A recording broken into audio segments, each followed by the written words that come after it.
আওয়ামী লীগ সরকারের মানে অগাস্ট মাসের কথা, প্রথম দিকের কথা বলছি, আওয়ামী লীগ সরকারের নির্বাহী আদেশে আপনার দল তখনও নিষিদ্ধ, কিন্তু 5 আগস্ট সেনাপ্রধানের বৈঠকে আপনি ছিলেন, সেনাপ্রধান আপনার নাম এবং আপনার দলের নাম আলাদা করে বলেছিলেন। আমরা কি জানতে পারি সেনাবাহিনীর সাথে যোগাযোগ আপনার কবে থেকে শুরু হয়েছিল বা আপনাদের কবে থেকে শুরু হয়েছিল? আপনাকে অনেক ধন্যবাদ এত চমৎকার একটা প্রশ্ন করার জন্য। এই সময়টা ছিল খুবই ক্রিটিক্যাল এবং বাংলাদেশ ছিল একটা ক্রিটিক্যাল জাংশনে।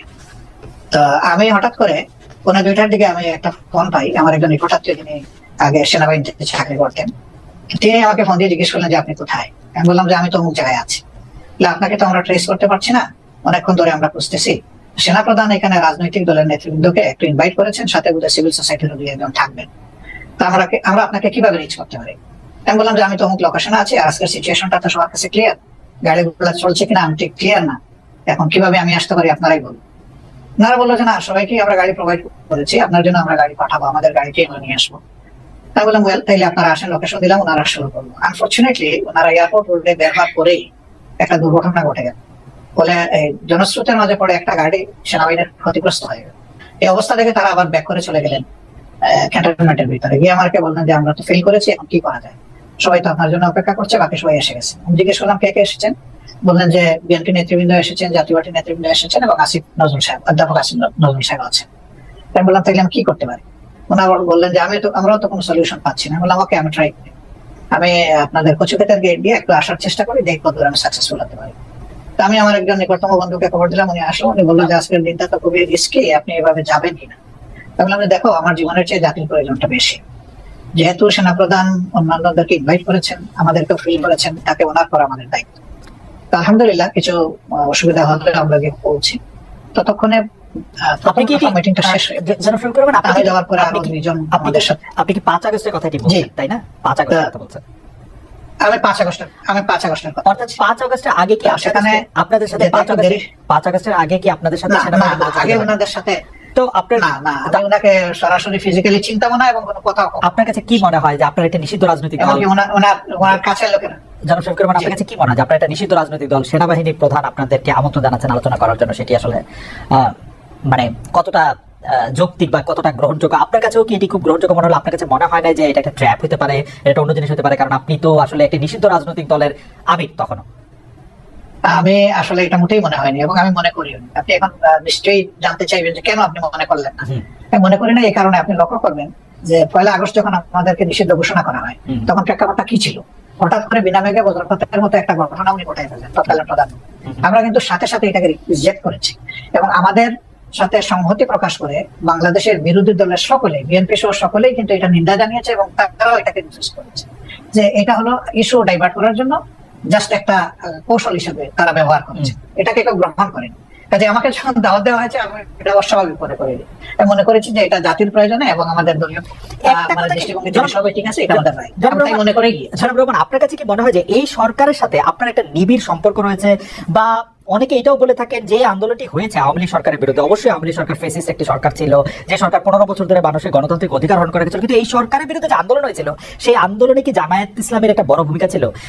এই সরকার যারা এইটা করতে এসছে, তাদের কি আসলে তাদের সাথে কি জামায়াত ইসলামের একটা অনেক নিবিড় সম্পর্ক রয়েছে?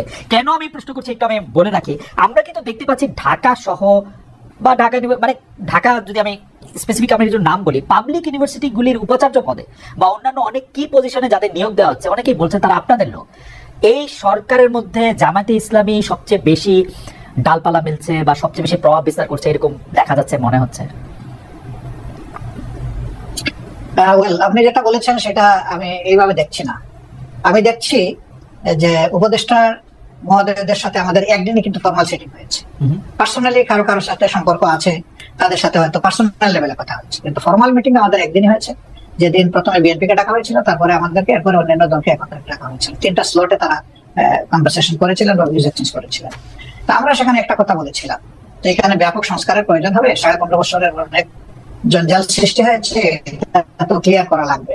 আমাদের কথা একটাই থাকবে যে আপনাদের দৃষ্টিতে যারা এফিশিয়েন্ট, কম্পিটেন্ট এবং স্মার্ট এবং এই দায়িত্ব পালনে যারা সক্ষম, তাদেরকে আপনারা বিভিন্ন জায়গায় প্রদান করবেন। আমরা কোনো নির্দিষ্ট নাম আপনাদের কাছে রেফার করতে চাই না, এটা আপনাদের নিরপেক্ষ বিবেচনার উপর, বিবেকের উপর আমরা ছেড়ে দিলাম। আর যারা এখানে নিয়োগ পাচ্ছেন, কোনো শিক্ষককে আমরা বা অন্য কোনো দলের এইভাবে আমি আসলে তালাক করতে একেবারে মোটেই রাজি। কারণ শিক্ষক শিক্ষকই, তার মর্যাদা সকল ছাত্রের কাছে তার পরিচয়, তিনি একজন শিক্ষক। সেই হিসাবে তাকে যদি কোনো দলীয় রূপ দেওয়া হয় তাহলে এটা তাদের প্রতি জাস্টিসও হয় না, আর তারা দায়িত্ব পালনেও সেরকম সক্ষম হবেন না। এই জন্য এই বিষয়টাকে কে কিভাবে দেখছেন আমরা জানি না, কিন্তু আমরা এইভাবে দেখছি। ওকে, আপনারা কি তাহলে শিক্ষককে আপনারা শিক্ষককে বলতে চাইছেন? আমি জাস্ট এক লাইনে জানতে চাইছি, আওয়ামী লীগও যাদেরকে নিয়োগ দিয়েছিল তারা তো শিক্ষকই ছিলেন, কিন্তু তাদের কিন্তু আমরা দেশব্যাপী রাষ্ট্রব্যাপী বিভিন্ন জায়গায় বিভিন্ন অমর্যাদা হতে দেখেছি, তাদেরকে পথে করতে বাধ্য করা হয়েছে, তাদেরকে বিভিন্ন ধরনের লাঞ্ছনা বা গঞ্জনার মধ্যে দিয়ে যেতে হয়েছে। সেটা আপনি আসলে কিভাবে দেখেছেন, জামাত ইসলাম কিভাবে দেখেছেন? আমি কিভাবে দেখছি সেটা একটা ইম্পর্টেন্ট প্রশ্ন। যারা শিক্ষক হিসেবে তখন বিভিন্ন পদে দায়িত্ব পালন করছিলেন, কেউ বিসি ছিলেন, কেউ প্রবিসি ছিলেন, প্রক্টর ছিলেন, স্ট্যান্ড প্রক্টর ছিলেন, প্রভোস্ট ছিলেন, এই ধরনের বিভিন্ন বিশ্ববিদ্যালয়ে যে কাঠামোটা থাকে প্রশাসনিক কাঠামো। কিন্তু আমরা সেখানে কি দেখলাম? আমরা সেখানে দেখলাম যে বছরের পর বছর সেখানে একটা ছাত্র সংগঠন দাপিয়ে বেড়াচ্ছে, সবকিছুতে গণরুম সৃষ্টি করেছে, মানুষ পিটিয়ে মারছে, স্ট্যান্ডার মধ্যে রেখে দিয়েছে ফেলে। সেখানে সে নিউমোনিয়া আক্রান্ত হয়ে একটা ছেলে ঢাকা বিশ্ববিদ্যালয়ে মারা গেল।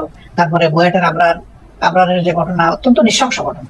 সেই ক্ষেত্রে আমরা কিন্তু শিক্ষকদের কাছে যা আশা করি সেই পারফরমেন্সটা তারা কিন্তু তখন করেন। কিন্তু তারপরেও আমি বলবো যে শিক্ষকের অমর্যাদা এটা কোনোভাবেই হওয়া উচিত নয়। তার আলটিমেট পরিচয় তিনি একজন শিক্ষক। তিনি যদি তার কার্যকলাপের কারণে তার নিজের শিক্ষার মর্যাদা নষ্ট করেও থাকেন, তবুও শিক্ষককে কেউ অমর্যাদা করুক, এটা আমাদের মোটেই পছন্দ না। আচ্ছা, আমি একটু আবার অনেক বিষয় নিয়ে আপনার সাথে কথা বলতে হবে। আমরা অনেকে মানে আপনি এসেছেন বলে অনেকে আমাদের অনুষ্ঠান দেখছেন, সেজন্য আপনি আমার তাড়াহুড়াকে একটু ক্ষমা সুন্দর দৃষ্টিতে দেখবেন, কিন্তু অনেক বিষয় নিয়ে আপনাকে প্রশ্ন করতে হবে, অনেক বিষয় আমাদের জানার আছে। আমি একটু আপনার গঠনতন্ত্র থেকে, জামাত ইসলামের গঠনতন্ত্র থেকে একটু পড়ি। জামাত ইসলামের গঠনতন্ত্রের 6 বলছে যে কেবল আল্লাহ তাআলার বিধানকে একমাত্র হিদায়াত হিসেবে মানিয়া লইবে এবং আল্লাহ তাআলার দেয়া শরীয়তের বিপরীত যাবতীয় নিয়ম নীতি এবং পন্থা পদ্ধতিকে প্রত্যাখ্যান করিবে, মানে জামাত ইসলামের একজন সদস্য। তো আমরা যদি ধরে নিই জামাত ইসলামী একটা ইসলামী শরীয়তের বিপরীত নয় এমন একটা শাসন ব্যবস্থা বা এমন একটা রাষ্ট্র ব্যবস্থা কামনা করে বা আশা করে, তাহলে সেটা আসলে কার মডেল বা কোন পৃথিবীর আর কোন দেশের আদলে? মানে এটা কি পাকিস্তানের আদলে, এটা কি সৌদি আরবের আদলে, এটা কি ইরানের আদলে, এটা কিসের আদলে আসলে? আসলে দেখেন, আল্লাহ তাআলার বিধান হলো আল্লাহর সৃষ্টির জন্য। আল্লাহ তাআলা মানুষকে শুধু সৃষ্টি করে নাই, তিনি সমস্ত সৃষ্টির স্রষ্টা। সেই স্রষ্টার পক্ষ থেকে যে বিধানটা আসে সেটা হলো ব্যালেন্সড এবং সবার জন্য উপকারী। আল্লাহ তাআলার কোরআনের অ্যাড্রেস হচ্ছে ইয়া আইয়ুহান নাস, হে মানব জাতি। এটা দিয়ে আল্লাহ তাআলা কোরআনে অ্যাড্রেস করেছেন, এবং তার নবীকেও তিনি মানব জাতিরই শুধু নেতা রাখেন নাই, তিনি সমস্ত সৃষ্টির উপরে একটা রহমত স্বরূপ বলেছেন। তো আমরা সেই আদর্শকে অবশ্যই আমরা লালন করি, ধারণ করি, এবং আমরা বিশ্বাস করি এর মাধ্যমে মানব জাতির কল্যাণ নিহিত এবং মানব জাতি কল্যাণ পাবে। যেমন ধরেন একজন কমিউনিস্ট পার্টির সদস্য, তিনি বিশ্বাস করেন যে কমিউনিজম মাধ্যমে মানুষের, যারা সোশ্যালিস্ট তারা মনে করেন সোশ্যালিজম মানুষকে মুক্তি দিতে পারবে, অন্তত অর্থনীতি। তো এরকম এক একটা আদর্শ হয়েছে, সেই আদর্শের অনুসারীরা তার আদর্শকে আপলোড করবেন, এটা খুবই সহজ। আমরাও সেই দিক থেকেই করি। এখন আপনার প্রশ্ন হলো যে এটা কি পাকিস্তান মডেল হবে নাকি অন্য কোনো দেশের মডেল হবে? না, এটা আল্লাহ তাআলা স্রষ্টা আর তার মেসেঞ্জার যারা ছিলেন, শুধু মুহাম্মদ সাল্লাল্লাহু আলাইহি ওয়াসাল্লাম না, এর আগেও যারা পয়গম্বর এসেছেন বা প্রফেট সাল্লাল্লাহু আলাইহি ওয়াসাল্লাম যারা এসেছেন, তারা তাদের যে মডেল, আমরা ওই মডেলটাকেই আমরা অনুসরণ করি। কিন্তু সবার মডেলটা দুনিয়ায় এখন বাস্তবে নেই। আছে মুহাম্মদ রাসূলুল্লাহ সাল্লাল্লাহু আলাইহি ওয়াসাল্লামের মডেলটাই বাস্তবে আছে। ডক্টর রহমান, সেটা হচ্ছে মদিনায়, জি ডক্টর রহমান, আমি একটু শেষ করি।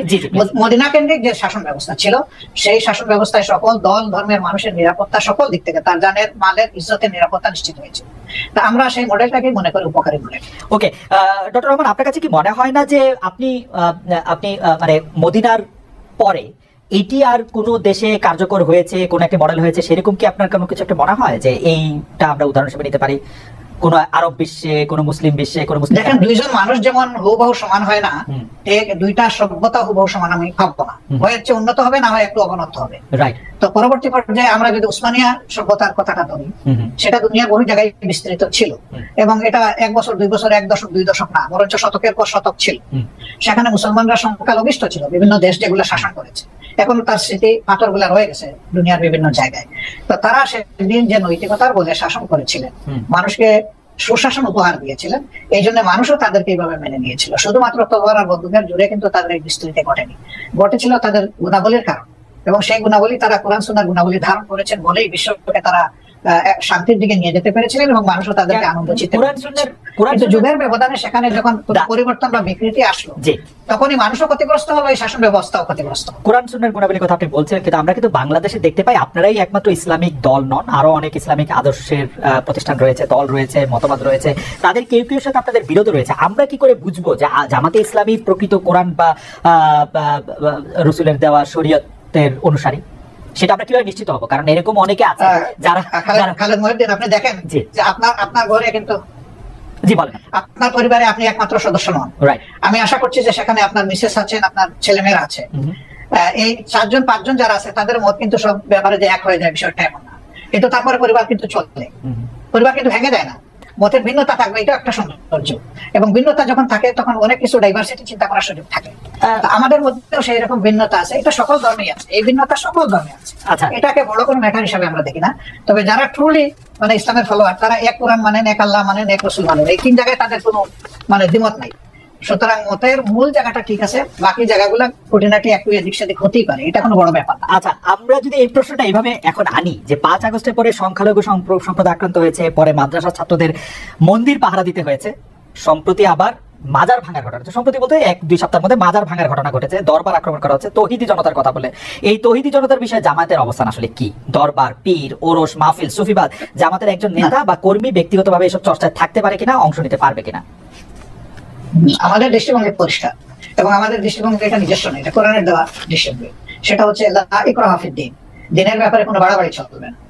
এখন কোনো মানুষের উপরে কারো আদর্শ চিন্তাধারা চাপায় দেওয়ার কোনো অবকাশ নেই। মানুষের মনোজগতে যখন পরিবর্তন আসবে, মানুষ যখন নির্দিষ্ট কোনো আদর্শকে ধারণ করবে, তখন সেই আদর্শকে বিজয় লাভ করতে পারে। এটি তার নৈতিক বিজয়, এটি তার প্রশাসনিক বিজয়, এবং এটি তার রাজনৈতিক বিজয়। তা আমরা এই ধরনের কার্যকলাপের কখনো সমর্থক নই, এবং আমরা সমর্থন করবো না। আর যেটা বলেছে যে মধ্যে আক্রান্ত হওয়ার পরে পারা না, এই কথাটা ঠিক নয়। প্রথম 3 দিন কিন্তু বাংলাদেশে কোনো সরকার ছিল না। তা আমি মাঝে মাঝে বলতাম যে এখন প্রকৃত জনগণের সরকার চলতেছে। আমরা কিন্তু দ্বিতীয় দিন সকালবেলা থেকে সকল মন্দির পাহারা দেওয়া শুরু। সেটি আমরা দেখছি, কিন্তু মাজার আক্রমণ সম্পর্কে বা মাজার ভেঙে ফেলা, তারপরে হচ্ছে দরবার আক্রমণ করা, সেগুলি সম্পর্কে পীর, ওরস, মাহফিল, সেগুলো না, আমরা এগুলা জোর করে কোনো কিছু প্রয়োগ করা, এটা আমরা পছন্দ করি না, এবং কারোই কোনো ব্যাপারে আইন হাতে তুলে নেওয়াকে আমরা সমর্থন করি। আপনি কি জানেন আপনি কি জানেন কিছু মাজার, দরবার এগুলিকে আক্রমণ করা হয়েছে? আমরা এগুলা জানি না এমন না, আমরা জানি, কিন্তু আমরা আমাদের সংগত জায়গা থেকে এগুলা প্রতিবাদ করি যখন যেটা আমরা উপযুক্ত মনে করি। আমরা এগুলা কখনো সমর্থন করি নাই, কখনো সমর্থন করব না। সমর্থন না করলেও আপনারা প্রতিবাদ কি করেছেন? ডক্টর শফিকুর রহমান, আপনারা কি প্রতিবাদ করেছেন? হ্যাঁ, আমরা করি না, আমরা নীতিগত প্রতিবাদ করেছি, একদম আইটেম টু আইটেম যদি ধরেন সেরকম হয়তো আপনি পাবেন। ওকে, অর্থাৎ আপনি মনে করছেন যে মানে এই ধরনের কাজের সাথে মানে আপনি সমর্থন তো করেনই না, বরং এগুলি আপনারা যখন প্রতিবাদ দরকার মনে করবেন তখন করবেন না। আমি আবার একটু গঠনতন্ত্রে ফিরে আসি। আপনাদের দলীয় গঠনতন্ত্র অনুযায়ী নিয়মতান্ত্রিক ও গণতান্ত্রিক অবস্থায় সরকার পরিবর্তনে আপনারা বিশ্বাসী, সমাজের সর্বস্তরে আল্লাহ ভীরু চরিত্রবান শতযোগ্য লোকের নেতৃত্ব কায়েমের চেষ্টা করার কথাও বলা আছে সেখানে। কিন্তু আমাদের প্রশ্ন, আপনারা বিভিন্ন সময় যেসব দলের সঙ্গে রাজনৈতিক জোট করেছেন, এক পথে হেঁটেছেন, এক ভাষায় কথা বলেছেন, আওয়ামী লীগ, বিএনপি, আবার অনেক আপনারা জানেন আপনারা জোটের মধ্যে ছিলেন, তাদের মধ্যে কি আপনারা এসব বিষয় দেখেছেন? নাকি আপনাদের রাজনীতিতে মানে আপনাদের রাজনীতি সেটা তাদের মধ্যে দেখেছেন কি? নাকি আপনাদের রাজনীতিতে শেষ কথা বলে কিছু নাই, ক্ষমতা রাজনীতি আসলে আমরা বিষয়টা আমরা ওইভাবে নেই, আমরা নিয়েছি যখনই দেশে কোনো ধরনের ফ্যাসিজম অথবা মানে মানুষের উপর চাপে দেওয়া কোনো শাসন যখন এসেছে, কোনো অন্যায় কার্যকলাপ যখন সরকারের পক্ষ থেকে চালানো হয়েছে, তখন আমরা তার প্রতিবাদ করেছি। এবং প্রতিবাদ করতে গিয়ে একই সুরে যারা প্রতিবাদ করেছেন সঙ্গত কারণে তাদের সাথে আমাদের মিশে গেছে বিষয়টা। এবং আমরা একটা জোটও করেছিলাম, 4 দলীয় জোট, যেটা পরবর্তী পর্যায়ে 20 দলীয় জোটে ক্রমান্বয়ে সময়ের ব্যবধানে রূপান্তরিত হয়েছিল। যদিও এখন আমাদের সেই রকম কোনো রাজনৈতিক জোটে আমরা নেই, বা অনেকেই নাই, যদিও ছোটখাটো 2-1টা জোট আছে, এটা অন্য ব্যাপার, কিন্তু 20 দলীয় জোট নাই, 4 দলীয় জোট নাই। তো জোটে আমরা গিয়েছি, এটা আমাদের রাজনৈতিক কৌশলগত ব্যাপার ছিল, কিন্তু আদর্শিক কোনো ঐক্যটা ছিল না। যার যার এক একটা আদর্শ আছে, সে তার কর্মীদেরকে কিভাবে এটা শুনতে যত ভালো, এটাকে আসলে অতটা বাস্তব। আপনি বলছেন আদর্শিক কোনো মতবাদ নেই, অথচ আমরা দেখছি আমিরে জামায়াতকে তৎকালে আপনারা বিএনপির প্রধানমন্ত্রীর সাথে ক্যাবিনেটে বসছেন, সেক্রেটারি জেনারেল ক্যাবিনেটে বসছেন। তো যদি মতের মিল না থাকে, যদি আদর্শের মিল না থাকে, আপনারা ক্যাবিনেটে বসে একই সাথে দেশ শাসন করলেন 5 বছর, সেটা কিভাবে সম্ভব হলো? সেটা ছিল রাজনৈতিক অ্যারেঞ্জমেন্ট, এটা আদর্শিক অ্যারেঞ্জমেন্ট না।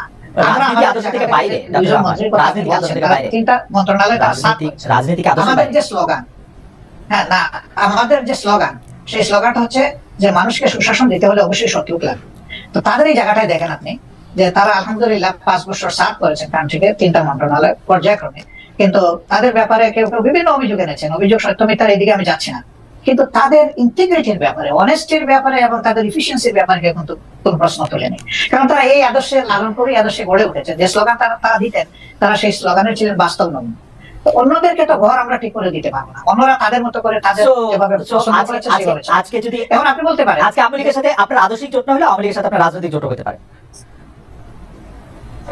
আওয়ামী লীগের সাথে হবে কিনা এটা বলা কঠিন, কারণ যে আওয়ামী লীগ তার নিজের দেশের মানুষকে জনগণের কেনা অস্ত্র দিয়ে গুলি চালিতে পারে এবং গণহত্যা করতে পারে, তাদের তো রাজনীতি করা তো বহু চিন্তা ভাবনা। তো পাকিস্তান আমলে তো পাকিস্তান আমলে 1971 সালে তো আমাদের পয়সা দিয়ে কেনা অস্ত্র দিয়ে বাঙালিদের মারা হলো, কিন্তু জামাত ইসলামী তো তার বিরোধিতা করে নাই।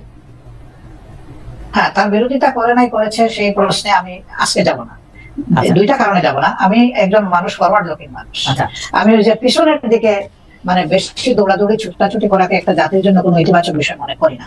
দুই নম্বর হলো, এই ধরনের বিষয়ের যত বেশি চর্চা হবে জাতি তত বেশি বিভক্ত হবে। একটা বিভক্ত জাতি কখনো দুনিয়া সম্মানের আসনে বসতে পারে না। সম্মানের আসনে বসতে হলে, সত্যিকারের উন্নয়ন এবং শান্তি দেশবাসীকে উপহার দিতে হলে কিছু পয়েন্টে অন্তত পক্ষে সবাইকে একমত হতে হবে, দেশের স্বার্থের ব্যাপার যেখানে জড়িত। তা আমি ওই বিষয়ে যাচ্ছি না। দ্বিতীয়, আমি আরেক কারণে যাব না, তখন আমি এনাফ ম্যাচিউর না, বয়সের দিক থেকে আমি বুদ্ধি, রাজনীতিকে অ্যানালাইসিস করার শক্তি আমার ছিল না। আমি এই আঙ্গিনার কেউ ছিলাম না। শফিকুর রহমান, মানে ওই আমলে মানে আমাকে শেষ করতে দেন। কিন্তু এটা তো ঠিক যে লাখ লাখ মানুষ মারা গেছে, কয় লাখ মারা গেছে এই বিতর্কেও আমি যাবো না, আমি ওই বিতর্ক পছন্দ করি না। একটা মানুষের যদি নিরীহ মানুষ অন্যায় ভাবে মারা যায় সেটাও তো অন্যায়, সেটাও তো অপরাধ।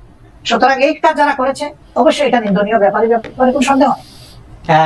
ডক্টর শফিকুর রহমান, এতে আমার কোনো সন্দেহ নেই, কিন্তু শুধু আমি এটা বলছিলাম যে আমাদের যদি কোনো একটা বিষয় বিশ্লেষণ করার জন্য ওই সময়ের ব্যাপারে যদি যথেষ্ট মানে মানে ওই উপস্থিতিটা না থাকে, আপনি এটা থেকে বলতেই পারেন যে আপনি আসলে ওই ব্যাপারে বলতে চান না। কিন্তু দল হিসাবে জামাত ইসলামের নিশ্চয়ই একটি অবস্থান পরিষ্কার করার ব্যাপার রয়েছে, সেটি আপনি আরেকদিন বলবেন বলছেন, সেটা আমরা আরেকদিন শুনবো। সেটি আমরা একটু জোটের রাজনীতি প্রসঙ্গে আসি। আমরা একটু বিএনপির সাথে জামায়াতে ইসলামীর দূরত্ব, একটা জোট তো ছিল, সেই জোটের থেকে যে বিএনপির সাথে যে দূরত্বটা বাড়লো, এটার কারণ কি বলে আপনি আসলে মনে করেন? মানে মানে মানে আপনি কি মনে করেন যে বিএনপির সাথে কেন? আপনি বলতে পারেন জোট নেই, কিন্তু দেশের স্বার্থে আমরা কিন্তু দূরত্বে নাই। আমাদের মূল জায়গাগুলোতে আমাদের কোনো দ্বিমত নাই, কিন্তু যেহেতু দল দুইটা পৃথক এবং আমাদের এখন কোনো জোট বিদ্যমান নাই, সেই কারণে যার যার অবস্থান থেকে যে যেটা সঠিক মনে করতেছেন বক্তব্যটা সেভাবেই রাখবেন, এটাই ন্যাচারাল। এবং একজন দেশের আপনি সচেতন নাগরিক হিসাবে রাজনীতি যদি বাদও দেন, আপনার চোখের সামনে যদি কোনো ভালো কাজ হয় তাকে আপনার অ্যাপ্রিসিয়েট করা দরকার, আবার কেউ যদি কোনো মন্দ কাজ করে তাকে সংশোধনেরও আপনার চেষ্টা করা দরকার। তো দেশের স্বার্থে যদি আমি কথা বলি এবং আমাকে যদি কেউ ক্রিটিসাইজ করে, আমি এটাকে ওয়েলকাম, কারণ ক্রিটিসিজম না হলে পারফেকশন আসে না।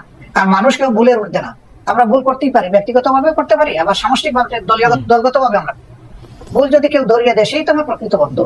আর যারা সমালোচনা করে তাদেরকে বন্ধু হিসেবে নেই, কিন্তু আমার ভুল দেখে যারা নীরব থাকে আমি তাদেরকে বন্ধু মনে করি।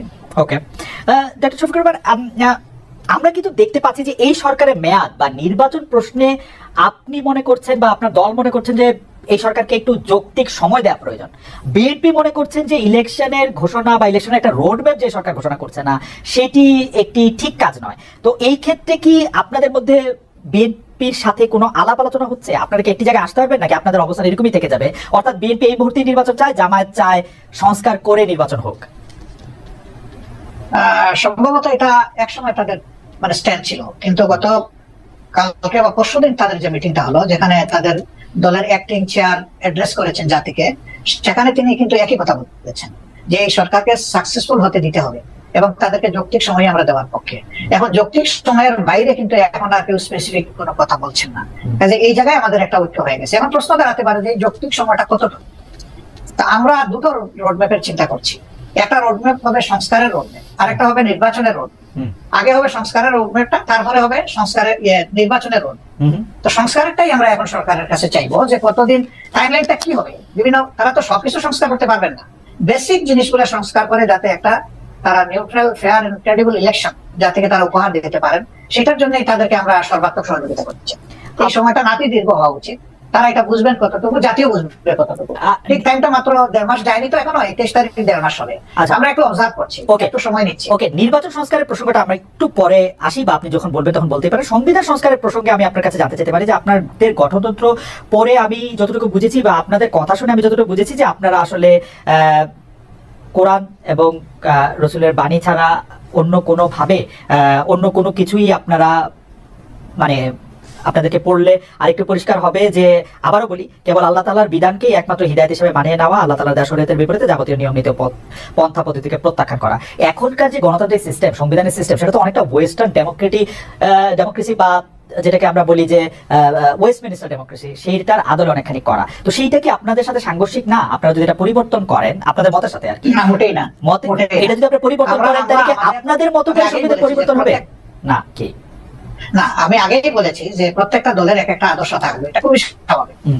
একটা পলিটিক্যাল আইডিওলজি তার থাকবে, সবার আছে। সংবিধানটা কেমন যে যাত্রা মেন্টালিটি করবে। Democracy itself not a ism, এটা একটা প্রসেস। আপনি ইজমে যাবেন, মানুষের কাছে আপনার প্রোডাক্ট আপনি প্রয়োগ করবেন, আপনার বক্তব্য আপনি তুলে ধরবেন, আপনার আদর্শ আপনি তুলে ধরবেন।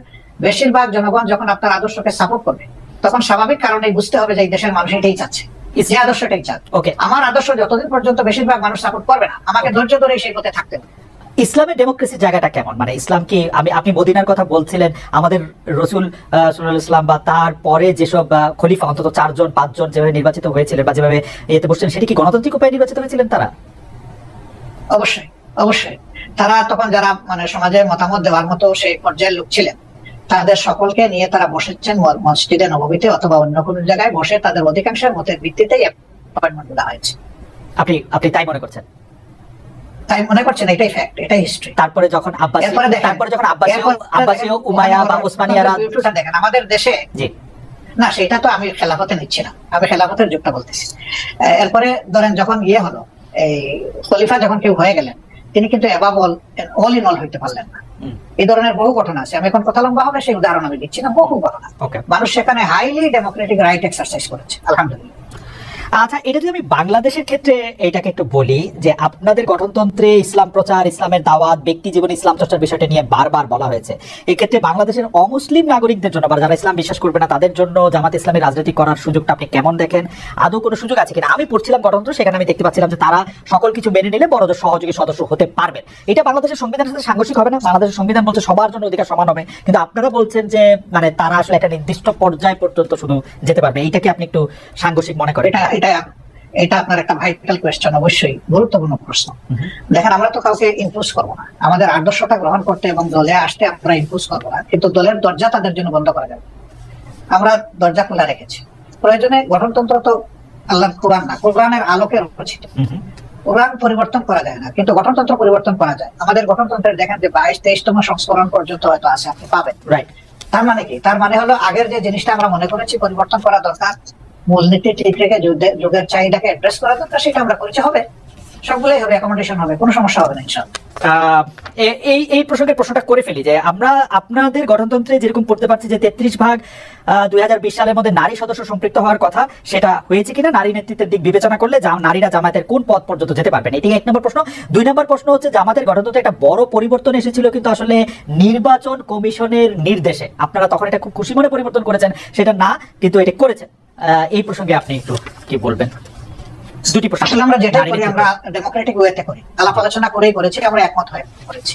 2 নম্বর হচ্ছে নারী মানে ভোটার প্রপোর্শনের যে বিষয়টা বলেছেন, আমরা 33 না, আলহামদুলিল্লাহ এখন নারীদের প্রপোর্শন হচ্ছে 44% আমাদের সংগঠন, এবং তারা আমাদের কেন্দ্রীয় সুরায় আছেন, কর্ম পরিষদে আছেন, সব জায়গায় তারা আছে।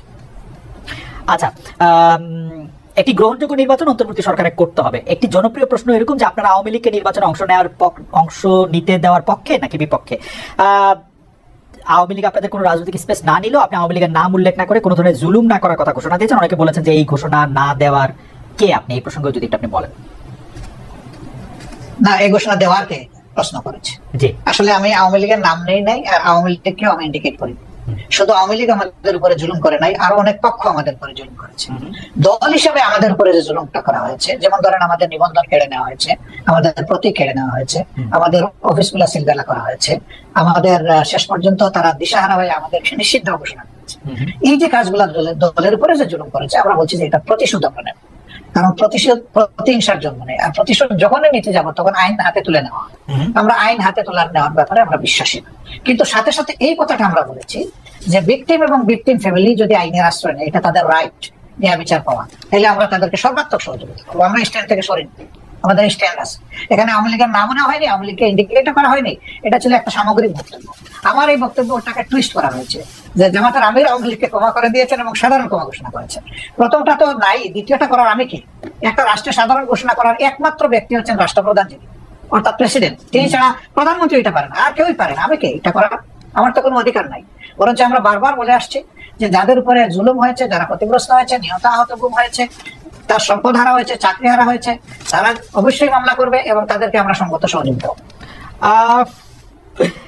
আচ্ছা, এটি অবশ্য আমাদের একটি প্রশ্ন, কারণ হচ্ছে যে পত্রপত্রিকা যেটি ছাপা হলো আওয়ামী লীগকে ক্ষমা করে দেওয়ার ঘোষণা জামায়াতের আমিরের, অনেকেই বলেছেন যে আপনি হয়তো খোলা মনে সাদা মনে সেই ক্ষমাটি ঘোষণা করতেই চেয়েছেন, কিন্তু পরে যখন আপনার দলের লোকেরা বা আপনি ফিরে গিয়ে চাপের মুখে সেটি আবার একটু বক্তব্য অন্যরকম করছেন, বিষয়টি কি ঠিক? মোটেই না, আমি মোটেই না। আমার বক্তব্য টুইস্ট করা হয়েছিল, সেটাকে আমি ক্লিয়ার করেছি। কোনো চাপও ছিল না আমার উপরে এবং আমি এখানে কোনো হীনমন্যতায় ভুগিনি। আমি যা ভালো মনে করেছি বলে আমি সেটি বলেছি। আচ্ছা, আরেকটি প্রশ্ন আসতে চাই, সেটা হচ্ছে বৈষম্য বিরোধী যে ছাত্র আন্দোলনের যে রাজনৈতিক প্ল্যাটফর্ম, সেটি নিয়ে আমি সরি একটু আপনাকে ইন্টারাপ্ট করবো। আপনি বলেছিলেন যে আওয়ামী লীগ নির্বাচনে আসুক, তারা রাজনীতি করুক, এটা আমি চাই। আগে আওয়ামী লীগকে ডিসিশন নিতে হবে তারা আসলে রাজনীতি করবে কিনা, তারা আসলে রাজনীতি চায় কিনা। কারণ তারা যখনই ক্ষমতায় গিয়েছে তখন তো তারা রাজনীতির বাইরে চলে গেছে। প্রথম পিরিয়ডে শেখ মুজিব সাহেব জীবিত থাকা অবস্থায় তো তিনি বহুদলীয় গণতন্ত্রকে একদম শেষ করে দিয়ে একদলীয় বাকশাল কায়েম করেছে। আওয়ামী লীগ যখনই ক্ষমতায় এসেছে সেই জিনিসটাই এস্টাবলিশ করার চেষ্টা করেছে। এবারও তারা কিন্তু সে পথেই হাঁটছিল এবং তাদের নেতারা বলতেন যে আমরা বাকশালের চেতনা অন্তরে ধারণ করি। সাংঘাতিক কথা। বাকশালের চেতনা যদি ধারণ করেন তো আওয়ামী লীগের নামে রাজনীতি করেন কেন? তাই তো তাদের সাহস করে বাকশালের নামে রাজনীতি করতেন, দেখতেন যে জনগণ তাদেরকে কিভাবে রিসিভ করে। সেটা তো তারা করেননি। এই জন্য আওয়ামী লীগ আদৌ রাজনীতি করবে নাকি ফ্যাসিজম করবে, আগে আওয়ামী লীগ নিশ্চয় নেই।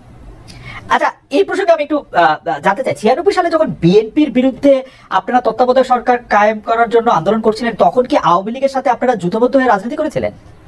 না না, আমরা কোনো জোট গঠন করিনি। তবে মাঝে মধ্যে তাদের সাথে আমাদের যৌথ সভা হয়েছে, কিন্তু কোনো জোট আমরা করিনি। আর সেই ইস্যুটাও দেখেন, সেটা ছিল কেয়ারটেকারের ইস্যু। আগামীতে যদি আরো একটি জোট থেকে আপনাদের সামনে আসে, আপনারা আওয়ামী লীগের সাথে নিয়ে এরকম করবেন কিনা? না, আমরা আওয়ামী লীগকে সাথে নেইনি। আওয়ামী লীগ আমাদের ইস্যুতে এসে পরে শরিক হয়েছে এবং শরিক হইতে গিয়ে তারা আমাদের ইস্যু হাইজ্যাক করতে চাইলেন। স্বয়ং শেখ হাসিনা বলে ফেললেন যে এটা তার মানুষ, মানে তার ব্রেইনের প্রোডাক্ট, ব্রেইন চাইল্ড এই কেয়ারটেকার সরকার। মানুষ আসলো এটা নিয়ে যে এর 2 বছর আগে জামাত ইসলামের পক্ষ থেকে Abbas Ali Khan on behalf of professor Golam Azam তিনি কিন্তু এই কেয়ারটেকারের ফর্মুলা জাতির সামনে উত্থাপন করেছিলেন একটা জনসভার মাধ্যমে। আওয়ামী লীগ 2 বছর পরে এসে বলে যে এটা তাদের। আমরা হাসলাম। আওয়ামী লীগের এরকম ক্রেডিট হাইজ্যাক করার আরো বহু ইতিহাস আছে, সেটা বলতে গেলে অনেক সময় লাগবে। আমরা দর্শকদের যে প্রশ্ন করেছিলাম সেটি আসলে আপনি এখন মিস ইন্টারপ্রিটেশন বলছেন, সেই মিস ইন্টারপ্রিটেশন থেকে আমরা দর্শকদের কাছে প্রশ্ন করেছিলাম যে আওয়ামী লীগ সরকারের জুলুম সম্প্রতি দল হিসাবে ক্ষমা করার ঘোষণা দিয়েছে বাংলাদেশ জামাত ইসলামী, জামাতের অবস্থান সঠিক বলে মনে করেন কিনা? 73% দর্শক মনে করছেন যে না, এটি সঠিক নয়। 27% দর্শক মনে করছেন যে কিন্তু আপনার প্রশ্ন, আমি যদি বলি বিনয়ের সাথে যে আপনার প্রশ্নটাই তো সঠিক হয়। না না, সেটি তো আমরা আপনার বক্তব্যে পরিষ্কার হলাম যে আমাদের প্রশ্ন সঠিক হয় না। যেহেতু যে প্রশ্ন করেছিলাম আবার দেন একটু দেখি তারা কি বলে। হ্যাঁ, না ঠিক আছে, আমরা আবারও নিশ্চয়ই এটি আবার জানতে চাইবো যে আমরা আরেকটি করবো যে এটি আসলে উনার বক্তব্য নয় বা উনার বক্তব্যকে একটু মোচড় দেওয়া হয়েছে, যেটি ডক্টর শফিকুর রহমান ভালোই মোচড় দেওয়া হয়েছে। কিন্তু এটি সবাই দলবদ্ধভাবে এই মোচড়টি কেন দিল বা দিতে পারলো বলে আপনার মনে হয় ডক্টর শফিকুর রহমান? আমাদেরকে সবাই খুব ভালোবাসে, তো এই জন্য আমাদের নিয়ে কসলাইতেও ভালোবাসে। আপনাদের সবাই ভালোবাসা, কসলাইতেও ভালোবাসা। আচ্ছা, এটি একটু জানতে চাইবো আপনার কাছে যে বৈষম্য বিরোধী ছাত্র আন্দোলন রাজনৈতিক প্ল্যাটফর্ম জাতীয় নাগরিক কমিটি গঠন করেছে। আপনি জানেন যে সমন্বয়কেরা জেলায় জেলায় মত বিনিময় সভা করছেন, তারা রাজনৈতিক দল প্রতিষ্ঠার দিকেই যাচ্ছেন বলে মনে হচ্ছে। বিএনপি এর মধ্যে বিষয়টি স্পষ্ট করেছে যে তারা এটি ভালোভাবে দেখছে না। আপনাদের দল কিভাবে দেখছে? আসলে তারা এখনো বলে নাই যে তারা দল গঠন, একবার বলেছিল 2 মাসের মাঝে একটা দল গঠন করবে। পরবর্তী পর্যায়ে তাদের সমন্বয়করা আবার বলেছে যে না, এরকম কোনো সিদ্ধান্ত আমরা নেইনি। আর নাগরিক কমিটি গঠনের ব্যাপারে তারা উদ্দেশ্য বলেছে যে আমরা এটা কোনো দল নয়, কোনো রাজনীতির প্ল্যাটফর্ম নয়, বরঞ্চ সরকারকে বিভিন্ন দিক থেকে আমরা একটা প্রেসার গ্রুপ হিসেবে কাজ করব, যাতে কোনো সরকার ডাইনাভাবে ডেভিয়েট হতে না পারে। তারা যদি এতটুকুতে থাকে তাহলে আমার কোনো মন্তব্য নাই। আপনি যদিও বলেছেন, কিন্তু আপনাকে পেলাম বলে প্রশ্ন করেই রাখি, বাংলাদেশের জাতীয় সঙ্গীত নিয়ে আপনার অবস্থান কি বা আপনি কি মনে করেন, কি মনে করছেন থাকা উচিত? একেবারেই স্পষ্ট। আপনার এই সময় একটা প্রশ্ন এসেছে বলে নিশ্চয়ই আপনি প্রশ্ন করছেন। আমরা সাথে সাথে কিন্তু আমাদের পক্ষ থেকে এটা ক্লারিফাই করেছি এবং আশা করি আপনি সেটা জানেন। আচ্ছা, আপনি যদি দর্শকদের উদ্দেশ্যে আবার একটু বলে দিতেন। দর্শকদের অনেকেই প্রশ্ন। আমরা যেটা বলেছি যে একজন সাবেক সেনা অফিসার, ঊর্ধ্বতন সেনা অফিসার, তিনি 8 বছর তিনি আয়নাগরে ছিলেন, মুসলিম ছিলেন। তিনি একটা ভার্চুয়াল কনফারেন্সে দুটো কথা বলেছেন, একটা জাতীয় সংগীতের ব্যাপারে আর একটা মুক্তিযুদ্ধে হতাহতের সংখ্যা ব্যাপারে। তা আমরা বলেছি যে এটা তার বক্তব্য, আমাদের প্রতিনিধিত্ব নয়, এবং তিনি কোনো পর্যায়ে জামাতের সাথে সাংগঠনিকভাবে সম্পৃক্ত নন। তবে হ্যাঁ, তিনি আমাদের শ্রদ্ধার পাত্র এই অর্থে যে তিনি একজন মজলুম মানুষ, এবং তার জুলুমটা করা হয়েছে সম্ভবত তার পিতা জামাত ইসলামের সাবেক আমির অধ্যাপক নামাজন ছিলেন সেই কারণে। এটা তো আমাদের জন্য ব্যথা এবং বেদনার কারণ। এটা আমি না শুধু, এটা গোটা জাতির অনেকেই তার ব্যাপারে সমবেতি বা ইয়ে করে, কিন্তু আমরা এটা পরিষ্কার করেছি যে তার বক্তব্য জামাত ইসলামের বক্তব্য নয়। ডক্টর শফিকুর রহমান 2013 সালে গণজাগরণ মঞ্চ, পরে আবার তাদের বিপরীতে হেফাজত ইসলামী মাঠে নামে শাপলা চত্বরে সরকারের পতনের আন্দোলন, আওয়ামী লীগ সরকার কোনো মতে ঠেকায়, পরে আবার আওয়ামী লীগ সরকারের হেফাজতের মধ্যে এক ধরনের একটা বোঝাপড়া হয়। শেখ হাসিনা ইভেনচুয়ালি কওমি জননী উপাধি লাভ করেন। সরকারের মডেল মসজিদ নির্মাণ, কওমি সার্টিফিকেটকে এম এর সমতুল্য বলা, এগুলিকে আপনি কিভাবে দেখেছেন, কিভাবে দেখেন হেফাজত ইসলামের সাথে বা হেফাজত ইসলামের এই কার্যক্রমকে জামাত ইসলাম কিভাবে দেখে? আমি তৎকালীন সরকারের আচরণকে নিষ্ঠুর রসিকতা হিসাবে, নিষ্ঠুর রসিকতা। আর কিছু কি একটু ব্যাখ্যা করবেন বা একটু বলবেন যে কেন নিষ্ঠুর রসিকতা দেখেন? সরকারের আচরণকে তাদেরকে সার্টিফিকেটের রিকগনিশন দিয়েছেন, তাদেরকে তাদের একজন কবি জননী বানিয়েছেন শেখ হাসিনাকে, এটা সমস্ত কবি অঙ্গনের লোকদের বক্তব্য না। এবং যে মিটিং এ এই সরকারি উদ্যানে এটা করা হয়েছে, সেখানে কিন্তু দেশের খ্যাতনামা কবি আলিমরা বলতে গেলে জানি নাই, বহু চেষ্টা করা হয়েছে, চাপ দেওয়া হয়েছে, তারা সেখানে অংশগ্রহণ করে নাই। সেটা যারা করেছেন অতি উচ্ছ্বাসে অথবা ব্যক্তিগত কোনো স্বার্থ হাসিলের জন্য এই সমস্ত কাণ্ড ঘটানো হয়েছে। এটার সাথে আসলে কবি অঙ্গনের কোনো সম্পর্ক তেমন ছিলই না। 2 নম্বর হচ্ছে, আপনি দেখেন যে তাদেরকে 22 সালের একটা ঘটনার পরে যেভাবে হাজার হাজার আলিমকে জেলে নেওয়া হলো এবং অত্যন্ত নিষ্ঠুর আচরণ তাদের সাথে করা হলো, বছরের পর বছর রাখা হলো, প্রবীণ আলিমদেরকে তাদের পায়ে বেড়ি করানো হলো, হাতে হ্যান্ডকাপ লাগানো হলো, কোর্টে থানায় এসে করে এইভাবে এক জেল থেকে আরেক জেলে, এই অবস্থায় নেওয়া হলো। এটাকে কি বলবো? আপনি কি বলবেন? আমি কি বলবো? এটাকে নিষ্ঠুর রসিকতা না? হেফাজত ইসলামকে আপনি কি বলবেন? হেফাজত ইসলামকে আপনি কি বলবেন? কওমি সার্টিফিকেটকে প্রচন্ড তারা চাপের মুখে ছিলেন। তারা যে সার্টিফিকেটটা পেয়েছেন, এটা তো কোনো দয়ার দান নয়। তারা এই দেশের মানুষ, তাদের একটা শিক্ষা ব্যবস্থা আছে, তারা মানুষ গড়ার কারিগর। আপনারা তাদের মানে মাদ্রাসাগুলো ভালো মানুষ গড়ার, তারা মেইনস্ট্রিমে থাকবে না। আপনারা যখন রাষ্ট্রের ক্ষমতা ছিল তখন দেন নাই কেন? তখন এই দাবিটা ছিল এবং একটা ম্যাচিউর পর্যায়ে ছিল। এই সরকার 15.5 বছর সময় নিয়েছে, যেভাবেই হোক। আমাদের সরকারটা তো মাত্র 5 বছর হয়ে জন্মেছে, এটা সময় পেলে অবশ্যই তাদের এই দাবি পূরণ হবে। আচ্ছা, বামধারা রাজনীতিবিদরা ইন্টারেস্টিং বা বুদ্ধিজীবীরা অনেক সময় ডক্টর ইউনূসকে এনজিও বিদেশি মডেলের বাংলাদেশে এটি করতে চাই এটি অনেক সময় বলে থাকেন।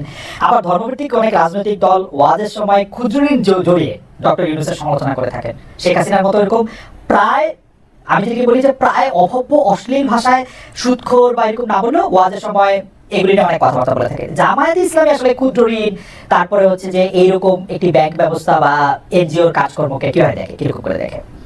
আচ্ছা দেখেন, উনি কি শুধু সুদের ব্যবস্থা ব্যাংক পরিচালনা করেন? বাংলাদেশে আর কোনো ব্যাংক নাই এরকম?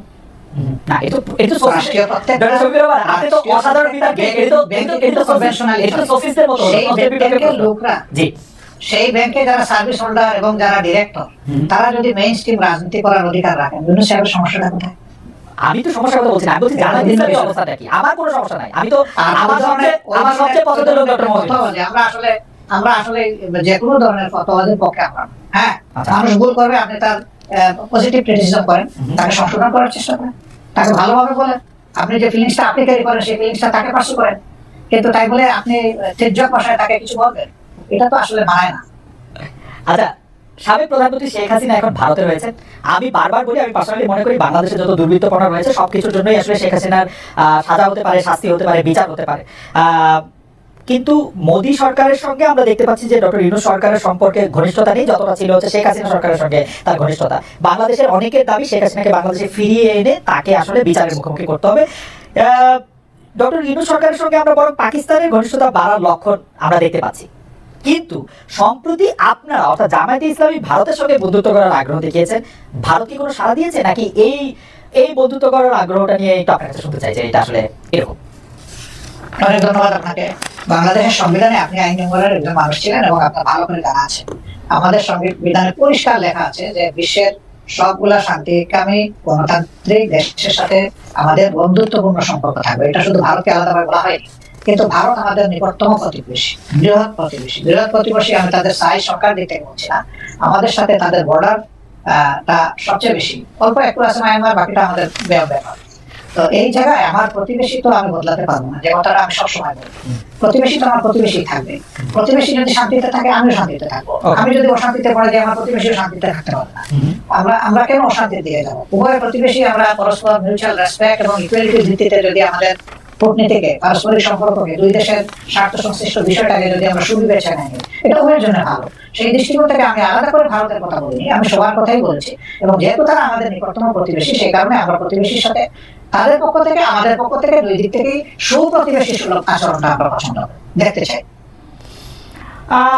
মুক্তিযুদ্ধ একটি প্রসঙ্গ, আপনি আসলে খুবই ফরওয়ার্ড লুকিং মানুষ, কিন্তু আসলে আমাদের ইতিহাস দাঁড়িয়ে থাকে বর্তমানের উপর ভিত্তি করে, বর্তমানটা আবার ভবিষ্যতের ভিড় করে দেয়। সেই জন্য আমি এটা বলতেছি, আপনি বলতেছিলেন যে আপনি আসলে আর কোনো বিভেদের রাজনীতি বাংলাদেশে হোক সেটি আপনি চান না, কিন্তু আপনি এখন দেখতে পাচ্ছেন যে যারাই মুক্তিযুদ্ধের, আমি বলতে চাই না যে আওয়ামী লীগ মুক্তিযুদ্ধের সপক্ষে ছিল, কিন্তু যারাই মুক্তিযুদ্ধের কথা বলেছেন তাদেরকে এমনকি কবরে গিয়েও আক্রমণ করা হচ্ছে, তাদেরকে আসলে গ্রেফতার করা হচ্ছে। বলা হচ্ছে মানে আমরা এই বিষয়গুলিকে আসলে কিভাবে ব্যাখ্যা করবো?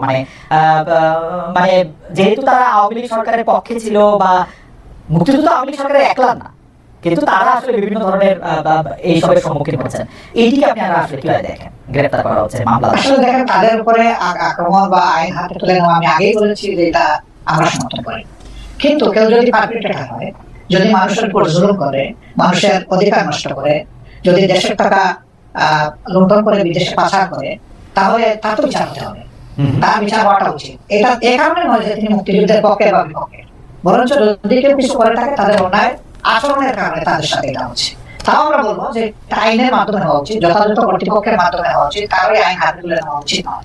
এই জন্য আমরা এবারকার চেঞ্জের সাথে সাথে আমরা একটা আহ্বান জানিয়েছিলাম যে আমরা আইন হাতে তুলে নেবো না এবং আমরা কোনো প্রতিশোধ নেব, বরঞ্চ আইনের কাছে আমরা যদি কাউকে মনে করি যে সে অপরাধী বা দুষ্কৃতিকারী, আমরা আইনের কাছে তাকে তুলে দিতে সহায়তা করব।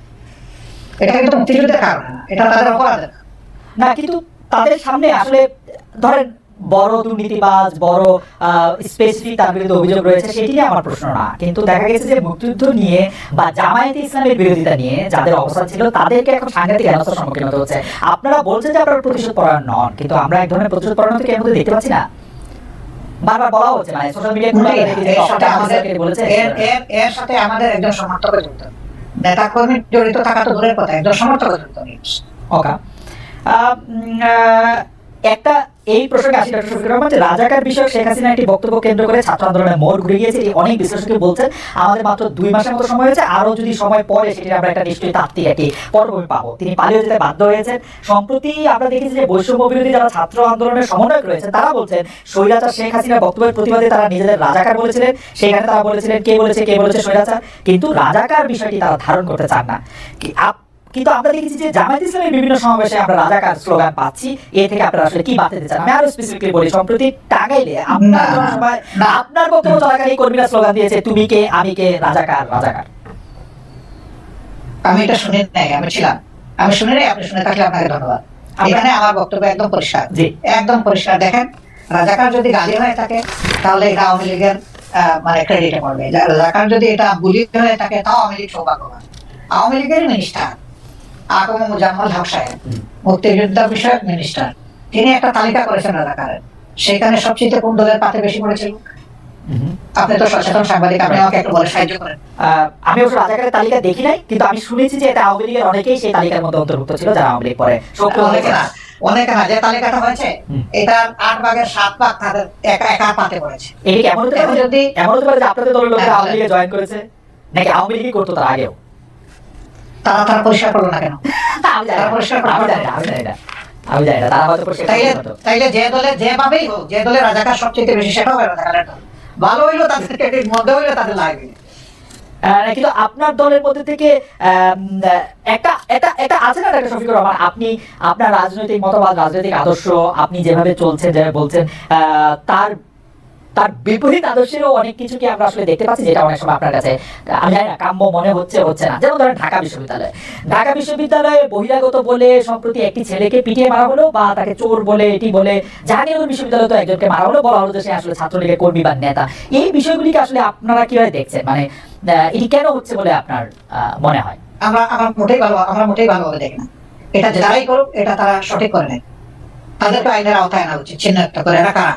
এই বৈষম্য বিরোধী ছাত্ররা জাহাঙ্গীরনগর বিশ্ববিদ্যালয়ে নিজেরা মিছিল করে দাবি জানিয়েছে এরকম যারা আছে তাদেরকে আইনের আওতায়, আমি তাদের সাথে একমত, তাদেরকে আইনের আওতায় আনা উচিত, যেই করুক। আমি বললে আমাকে আপনার কাছে কি সরকারকে একটু দুর্বল সরকার মনে হচ্ছে? মানে দাবি জানাতে হচ্ছে কেন? একটা মিসক্রিয়েন্ট ঘটবে, সরকার গ্রেফতার করবে বা করবে না, সেটা তো একটা স্বাভাবিক ঘটনা হচ্ছে। সরকার কি একটু মানে আপনার কাছে কি মনে হয় যে আপনি একটা রাজনৈতিক নেতা হিসাবে সরকার কি একটু দুর্বলতা দেখাচ্ছে নাকি সরকার সময় নিচ্ছে, কি মনে হয় আপনার? আপনি যেটা বলেছেন যে দাবি কেন জানাতে হবে, সরকারের মেশিনারি তো অটোমেটিক্যালি এটা ফাংশন করে, এটা হওয়া উচিত। কিন্তু দাবি কি প্রথম? আগে নির্বাচিত বা পলিটিক্যাল গভর্নমেন্ট যারা ছিলেন তাদের কাছে বিভিন্ন দাবি মানুষ উত্থাপন করে না এই সমস্ত বিষয়, তাহলে এটাকে আমি আলাদাভাবে দেখবো কেন? এটা দেখার কোনো কারণ নেই। কিন্তু সামগ্রিকভাবে যদি আপনি বলেন, যেহেতু তারা কোনো রাজনৈতিক দল দ্বারা গঠিত বা জোট দ্বারা গঠিত সরকার নয়, এবং যেহেতু 15.5 বছরের অনেক জঞ্জাল জমা হয়েছে, তাদেরকে সেই জঞ্জাল সরাতে গিয়ে তো অবশ্যই তাদেরকে এক্সট্রা এফোর্ট দিতে হয়েছে। এখানে দুর্বলতার কোনো ব্যাপার আমি দেখছি না, বরঞ্চ তারা আস্তে আস্তে ফাংশনিং হচ্ছেন এবং সামনের দিকে তারা আগাচ্ছেন। কিন্তু জনগণের প্রত্যাশা, আমারও প্রত্যাশা এর চেয়ে বেশি। অনেকেই বলছেন যে জামায়াতের, আমি যে প্রশ্ন দিয়ে শুরু করেছিলাম সেই প্রশ্নের প্রসঙ্গ ধরে আমি আসলে শেষ করতে চাই। অনেকেই বলছেন যে জামাতে ইসলামীর যারা কোর সাপোর্টার তারা আসলে নিয়োগ পাচ্ছেন খুবই খুবই খুবই খুবই খুবই যেগুলিকে বলে কি পয়েন্ট গুলিতে, এবং ভবিষ্যতে বাংলাদেশের চেহারাটা কেমন হবে সেটি হয়তো জামায়াতে ইসলামী ঠিক করে দিতে চাচ্ছে বা ঠিক করছে। আপনার কাছেও কি সেরকম মনে হয় যে আপনারা একটা বড় ছক খাচ্ছেন, যে ছকের মধ্যে আসলে বাংলাদেশের সাহিত্য, সংস্কৃতি, শিল্প, রাজনীতি এটি বা অর্থনৈতিক কাঠামোটিও একটি রূপ পায়, সেটি জামায়াতের মতো করে একটি ছক? কি না, আমি এইভাবে দেখছি না, বরঞ্চ আমি দেখছি যে জনগণ হিসাবে যেই কম্পিটেন্ট হোক তার আসল জায়গায় যাওয়া উচিত। যদি একজন মানুষের পটেনশিয়াল থাকা অবস্থায় রাষ্ট্রকে সার্ভিস দিতে না পারে, তাকে যদি ডিপ্রাইভ করা হয়, তাহলে এই ডিপ্রাইভ লোকটা যে দলের যে ধর্মেরই হোক না কেন, তার প্রাপ্যটা তাকে দেওয়া উচিত। এতে দুটো লাভ, সে তার প্রাপ্য পেলো আর রাষ্ট্র একজন কোয়ালিটি মানুষের সার্ভিস পেল। এই দিক থেকে যদি একই দল থেকে মানে কোয়ালিটি কোয়ালিফাই করে, সে ফর এক্সাম্পল মনে করেন যে গণ অধিকার পরিষদ, তাদের দল থেকেও যদি কোয়ালিফাইড মানুষ চলে আসে, আমার এখানে তো আপত্তি থাকার কথা না। ওকে ওকে, এইটা একদম শেষ প্রশ্ন করি ডক্টর শফিকুর রহমান, সেটা হচ্ছে জামায়াতের নির্বাচনী স্ট্র্যাটেজি নিয়ে নিশ্চয়ই আপনারা ভাবছেন, এটা নিশ্চয়ই অনেকখানি গোপনও রয়েছে, এই মুহূর্তে হয়তো আপনারা রিভিলও করবেন না, কিন্তু আমি আপনার কাছে শুধু জানতে চাই যে জামায়াত কি এইবার জোটবদ্ধভাবে নির্বাচন করবে, একক নির্বাচন করবে? জামায়াত যদি এককভাবে নির্বাচন করে তাহলে জামায়াত কি চাইবে যে বিএনপির পাশাপাশি একটি তৃতীয় দল যারা আবার একটু এন্টি বিএনপি তারা থাকুক, তারা একটু মারামারি করুক, তাতে একটু ভোটের সুবিধা হোক, এই তৃতীয় দল হিসেবে জামায়াত কি চাইবে তাহলে আওয়ামী লীগ নির্বাচনে আসুক? মানে আমরা এভাবে ইনফ্লুয়েন্স আনতে পারি কিনা? না, আমি তো আগেই বলেছি যে আওয়ামী লীগ কিভাবে রাজনীতি করবে আগে তারা ঠিক করবে। যারা একটা গণহত্যা ঘটিয়েছে, এখনো তাজা রক্ত ভাসতেছে, এখনো হাজার হাজার ছাত্র ছাত্রী, যুবক, শ্রমিক এখনো আহত হয়ে কাতরাচ্ছে হাসপাতালের বেডে, তারা কিভাবে নির্বাচন করার চিন্তা করবে? তারা জনগণের বিপক্ষে দাঁড়িয়ে কার ভোটে তারা নির্বাচিত হবে? তারা তো জনগণের বিপক্ষেই দাঁড়িয়েছে, আগে তো এই জায়গাটা তাদের সেটেল করতে হবে। তারা এখন কিভাবে নির্বাচন করবে এটা তোমার বুঝে আসে। আর আমরা তাদেরকে প্রমোট করবো, এলাও করবো, প্রশ্নই উঠে না। কারণ এই 15.5 বছরের সবচেয়ে নির্যাতিত, বড় নির্যাতিত দলের নাম হচ্ছে বাংলাদেশ জামাত ইসলামী। এই দলের একজন করে 11 জন শীর্ষ কেন্দ্রীয় নেতা, 2 জন সাবেক আমির সহ জুডিশিয়াল কিলিং বলেন আর যে পারপাসেই বলেন, অত্যন্ত মানে কনফোর্টেড একটা ট্রায়ালের মাধ্যমে তাদেরকে শেষ করে দেওয়া হয়েছে। আর তো কারোই ক্ষতি হয়। কিন্তু আমাদের সবগুলো অফিস ছিল সিলগালা করা। তিন নম্বর হচ্ছে যে আমরাই একমাত্র সৌভাগ্যবান বা দুর্ভাগ্যবান দল যাদের উপর ঝাল উঠাইতে গিয়ে আমাদের নেতা কর্মীদের বাড়ি বোল্ডোজার দিয়ে ভাঙা হয়েছে। এটা কিন্তু আর কারো বাড়িতে যায়। 4 নম্বর হচ্ছে যে এই আন্দোলনের সবচেয়ে ওয়ার্স্ট ভিকটিম আমরা, যে শেষ মুহূর্তে এসে আগস্টের 1 তারিখ আমাদেরকে নিষিদ্ধ ঘোষণা করে দিল।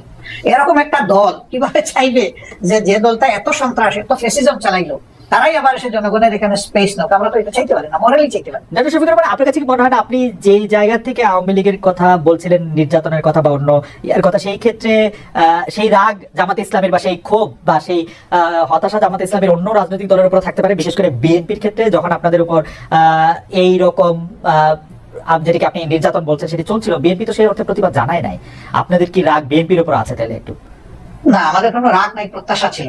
সব প্রত্যাশা সবসময় পূরণ হয় না, এই জন্য মাইন্ড করতে নাই। আর আপনি রাজনীতি অনেক বড় পরিসরের বিষয়, পারিবারিক, ব্যক্তিগত অথবা আপনার পেশাগত জীবনেও আপনার সব প্রত্যাশা চাইলে আপনার পূরণ হবে। এই জন্য অনেক সময় ধৈর্য ধরার প্রয়োজন। আর এই ক্ষেত্রে মন যত বড় করা যাবে ততই লাভ, লস নাই। ডক্টর শফিকুর রহমান, আপনাকে অনেক ধন্যবাদ। অনেক দর্শক আজকে আপনার এই অনুষ্ঠান দেখেছেন, 31,000-এর বেশি দর্শক আসলে লাইভ ছিলেন আপনার এই অনুষ্ঠান দেখার ক্ষেত্রে। অনেক প্রশ্ন তারা পাঠিয়েছেন, সব প্রশ্ন আমি আসলে নাম তো বলতেই পারিনি, কিছু প্রশ্ন হয়তো আপনাকে করতে পেরেছি, কিন্তু আসলে একটি অসাধারণ অভিজ্ঞতা। আপনাকে অনেক ধরনের প্রশ্ন করা গেছে, আপনি সাবলীল ভাবে আপনার জায়গা থেকে আপনি এর উত্তর দিয়েছেন। আমাদের অনেক ধন্যবাদ জানবেন, কারণ আমার কাছে মনে হয় দর্শকরা যদি এই অনুষ্ঠানটি আবারও দেখেন তাহলে দেখবেন যে এমন কোনো প্রশ্ন নাই যে প্রশ্ন আসলে ডক্টর শফিকুর রহমান উত্তর দেন নাই। তিনি তার প্ল্যাটফর্ম থেকে তিনি উত্তর দিয়েছেন। আপনি আমার মানে এটা রিপিটেড, এটা কয়বার বললাম আমি জানি না, আরো কয়েকবার বলতে চাই। আপনাকে অনেক অনেক ধন্যবাদ এবং আন্তরিক কৃতজ্ঞতা। এবং আপনাকে অনেক ধন্যবাদ, এবং আপনার এই আমাদের এই জেনারেশনের দ্বিতীয় স্বাধীনতার বাংলাদেশে আপনাকে স্বাগতম জানানোর জন্য আমরা অপেক্ষমান। কারণ যুদ্ধ কিন্তু আপনিও করেছেন স্বৈরাচারের বিরুদ্ধে। আমি আমি আমি আমি আপনার আপনাকে আবারও ধন্যবাদ জানাই এবং দর্শকদের ধন্যবাদ জানিয়ে আজকের অনুষ্ঠান আমি শেষ করতে